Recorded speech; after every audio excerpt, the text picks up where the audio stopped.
We know that Mexico between 1876 and 1910 lived the era of the Porfiriato, but how really was that time period? How did Porfirio Diaz change the economical and political condition of Mexico, and what important events happened at that time?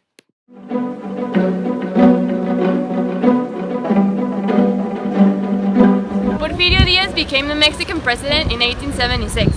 Before he became the dictator, he promoted the idea of anti-re-election, and that meant that no president could be chosen more than one time, and the period of presidency wasn't more than 4 years.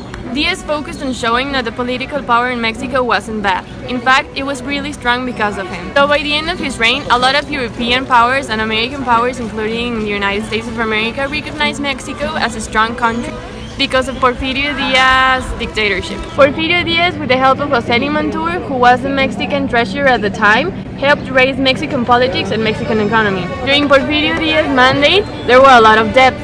So when José Limantur was the treasurer, he managed to raise the economy, and by the end of Porfirio Diaz's reign, which was 1910, there were a lot of Mexican debts and the economy was balanced. When Porfirio Diaz came into power, the economy in Mexico was improved because of his industrial ideas.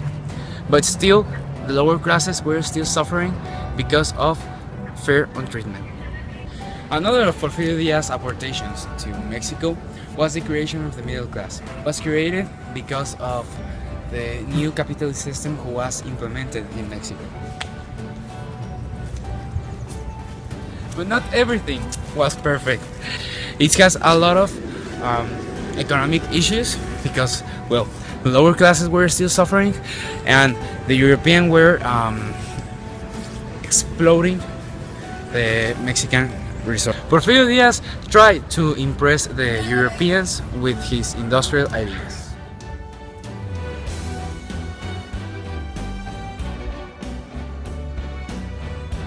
During Porfirio Diaz's first term as president, he will try to decrease the hostilities with the United States throughout foreign investment. But it wouldn't be until the presidency of Manuel González in 1880 to 1884. During 1883, the Mexican Congress passed several laws that made it easier for foreign investors to own land. And in the same year, he reorganized la Secretaría de Relaciones Exteriores to reflect the emphasis in foreign investment. This series of changes improved the relationship between Mexico and its old enemies, Great Britain, France, and Spain.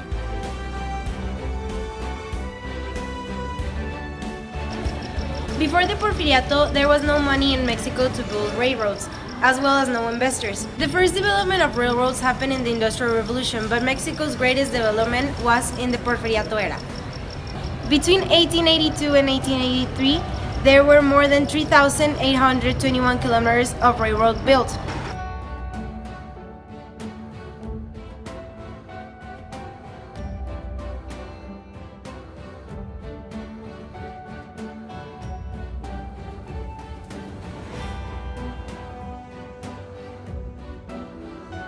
In Diaz's first period of government, more than 5,000 kilometers of railroad were built.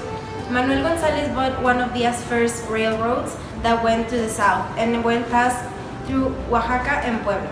The construction of railroads was really slow, so for speeding up the process, the government gave building companies benefits. Porfirio Diaz left a legacy of more than 24,000 kilometers of railroad constructed. His idea was visionary and useful, but unfortunately got into wrong administration and money wasted. Nowadays, we don't use railroads for transportation because we have roads, cars, planes, etc.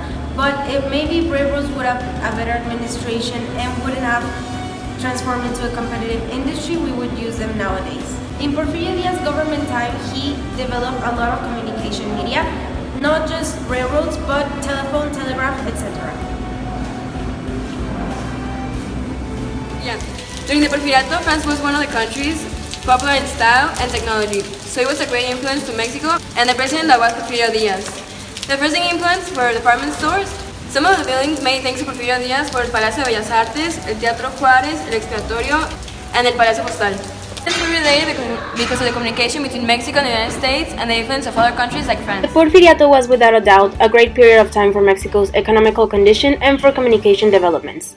It was still a hard time for the lower classes living situation, which finally led to the Mexican Revolution in 1910.